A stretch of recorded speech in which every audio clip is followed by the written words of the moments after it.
Hi friends, நம்ம கோயில் மதுரைக்கு போயிருக்காங்கல்ல இன்றைக்கி. அந்த இடத்துல வந்து மதுரை மீனாட்சியே போன போல் ஒரு காட்சி அழகாக இருக்கிறா பாருங்க நம்ம எல்பி. இந்த சேரீயும் சரி, அந்த பேகு எல்லாமே அவ்வளோ ஒரு குயின் போல் இல்லை, உண்மையிலேயே குயின் தான். அது மட்டும் இல்லை, நம்ம எல்பியும் வந்து அங்கே மக்கள் கேட்டதுக்கு சொல்லியிருக்கா, சீக்கிரத்தில் நான் டிவியில் வருவேன்னு சொல்லிட்டு. ஐயோ கடவுளே, இந்த சீக்கிரன்றது நம்ம சுவாமி கூட ப்ராஜெக்டில் வந்தால் ரொம்ப நல்லாயிருக்கும்னு நான் வேண்டிக்கிறேன்.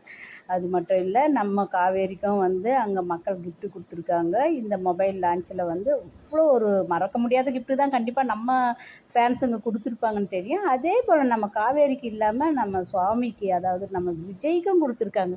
ஏன்னா நம்ம ஃபேன்ஸுங்களுக்கு இடையில் காவேரி விஜய் வந்து காவேரி விஜயா தானே அதிக நாள் நம்ம கூட வாழ்ந்துருக்காங்க. இந்த கிஃப்ட்டு என்ன 2 பேருக்கும் ஒரே மாதிரியான கிஃப்ட்டா இல்லை வேறு வேறவான்னு சொல்லிவிட்டு அடுத்தது வர நியூஸில் நம்ம பார்க்கலாம்.